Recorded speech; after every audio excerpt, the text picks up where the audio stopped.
दोस्तों दिवाली में पटाखों की आतिशबाजी तो आपने जरूर देखी होगी, जो सच में एक अनोखा एक्सपीरियंस होता है। और आप में से बहुत से लोगों ने तो इन पटाखों को दिवाली में यूज भी किया होगा। आज हम आपको इन्हीं पटाखों यानी फायर क्रैकर्स को फैक्ट्री में कैसे बनाया जाता है इसके बारे में बताएंगे। हमने इस वीडियो को आपके लिए बड़ी मेहनत से बनाया है, तो इस वीडियो को एक लाइक जरूर कर देना और वीडियो को लास्ट तक जरूर देखें, क्योंकि ये वीडियो आपका बहुत सारा नॉलेज बढ़ाने वाली है। स्पार्कलर्स यानी फुलझड़ी जो कि बहुत ही खूबसूरत दिखती है, जिसमें हमें अलग अलग रंग और अलग अलग साइज देखने को मिलती है, जिसे बच्चों से लेकर बड़ों तक हर कोई पसंद करता है। फुलझड़ी को बनाने के लिए सबसे पहले तारों की जरूरत पड़ती है, जिन्हें एक एक करके ब्रैकेट में लगाया जाता है।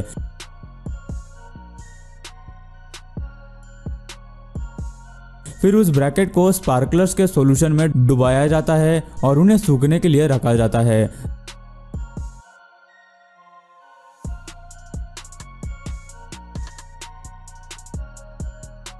स्पार्कलर सॉल्यूशन को पोटेशियम क्लोरेट, एल्यूमिनियम और magnesium, sulphur, potassium nitrate, sugar और स्टार्च एज अ बाइंडर इन लोगों से बनाया जाता है। फिर ये स्पार्कलर्स सूखने के बाद उन पर मैग्नीशियम पाउडर को डालते हैं, जिससे स्पार्कलर्स जब भी जलाई जाती है तब उसमें से सिल्वर स्पार्क्स निकलते हैं और आखिर में एक कर्मचारी की मदद से उन्हें बॉक्स में पैक किया जाता है।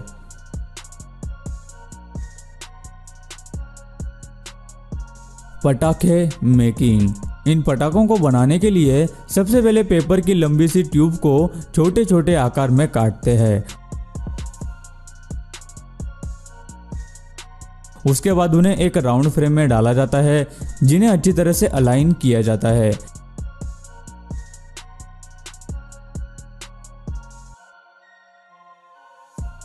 बनाए गए राउंड्स की ऊपर की तरफ से टिश्यू पेपर लगाया जाता है और नीचे की तरफ से मिट्टी को लगाया जाता है, ताकि बारूद ट्यूब से बाहर ना निकल पाए, और उन्हें धूप में सूखने के लिए रखते हैं। सूखने के बाद टिश्यू पेपर वाली साइड से उनमें होल किए जाते हैं और उनमें गन पाउडर और फ्यूज को डाला जाता है और धूप में सूखने के लिए रखा जाता है। मिट्टी सूखने के बाद उसे तोड़ा जाता है और पटाखों को अलग किया जाता है। उसके बाद सभी क्रैकर्स को हाथ से बांधकर उनकी लड़ी बनाने का काम किया जाता है और उन्हें प्लास्टिक में पैक कर दिया जाता है। अभी आपने जो प्रोसेस देखी है वो पूरी तरह से हैंडमेड थी, लेकिन इन्हीं क्रैकर्स को चाइना जैसे देशों में मशीन से भी बनाया जाता है। मशीन पेपर स्ट्रिप से रोल्स बनाने का काम करती है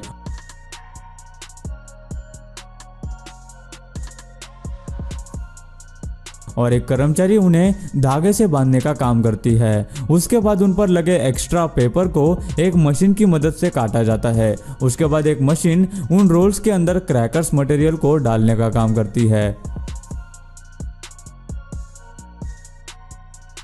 उसके बाद उन्हें एक कन्वेयर बेल्ट की मदद से एक मशीन में भेजते हैं, जहां उन पर लगाए गए फ्यूज को अच्छी तरह से फिक्स किया जाता है और उन्हें फिर पैक किया जाता है और ऐसे ये मार्केट में आते हैं।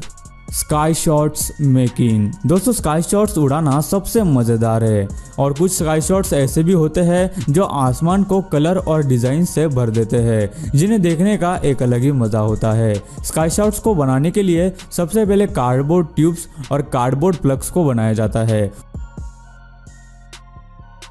उसके बाद उनमें क्ले पाउडर डालकर मशीन की मदद से अच्छी तरह से दबाया जाता है। फिर उसमें गन पाउडर को डाला जाता है। उसके बाद ट्यूब्स में फ्यूज को अटैच कर दिया जाता है और ऊपर से कार्डबोर्ड प्लग लगाकर उसे बंद कर दिया जाता है, ताकि गन पाउडर ट्यूब से बाहर न निकले। इसके बाद उन्हें पैकेजिंग के लिए भेजते हैं। इस तरह से स्काई शॉट्स को बनाया जाता है।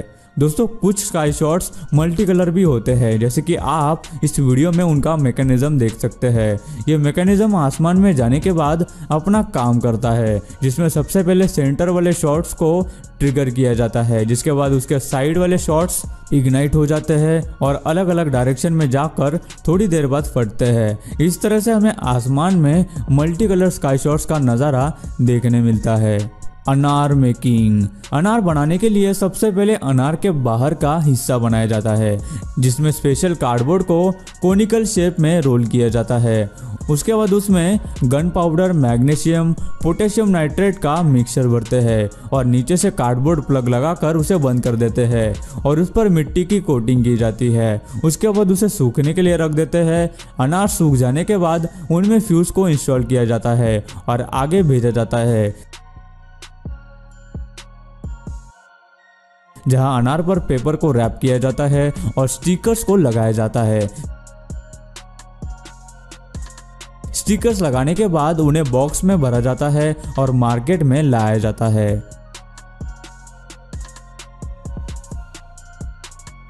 दोस्तों चक्री भी कुछ इसी प्रकार बनाई जाती है, जिसे बनाने के लिए सबसे पहले लंबी पेपर ट्यूब्स बनाई जाती है, जिनमें गन पाउडर को भरा जाता है, जिसके बाद उन्हें एक रॉड की मदद से रोल किया जाता है और एक सांचे में रखा जाता है ताकि उनका शेप चेंज न हो।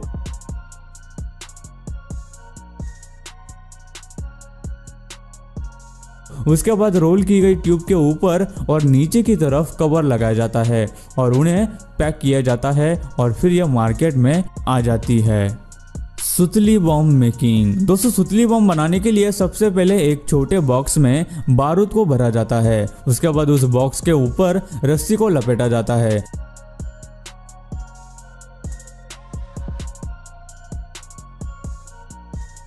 जिसके बाद सुतली बम में फ्यूज लगाकर उसे कलर किया जाता है।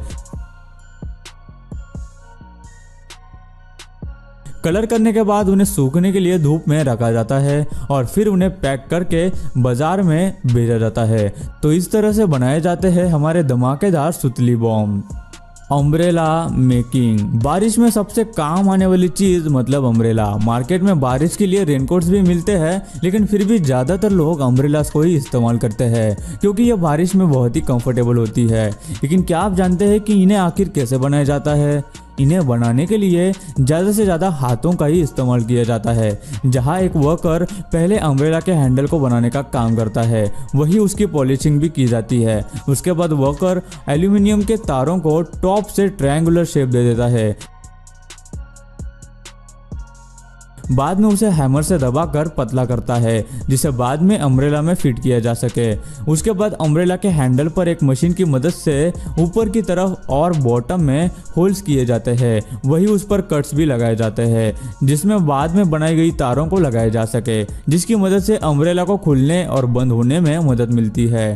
तारें लग जाने के बाद उसमें नॉच लगाया जाता है, जिससे अम्ब्रेला खुलती है और बंद होती है। यह सब होने के बाद उसे चेक करते हैं। सब कुछ ठीक रहा तो उस पर फैब्रिक लगाया जाता है। दूसरी ओर कर्मचारी नायलॉन फैब्रिक पर चौक से मार्किंग करता है, जिस पर अम्ब्रेला के पार्ट्स को काटा जाता है।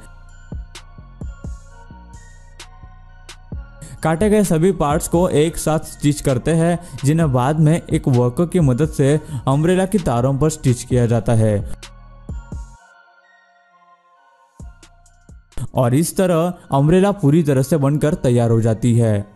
Cooker making. दोस्तों अक्सर खाना बनाने के लिए प्रेशर कुकर का इस्तेमाल किया जाता है, जिससे समय और गैस की बचत होती है। आज हम आपको दिखाएंगे कि आखिर इन्हें फैक्ट्री में कैसे बनाया जाता है। सबसे पहले एक एल्यूमिनियम डिस्क को पंच मोल्डिंग मशीन में डालते हैं, जहां डिस्क को पंच करके उसे कुकर का आकार दिया जाता है।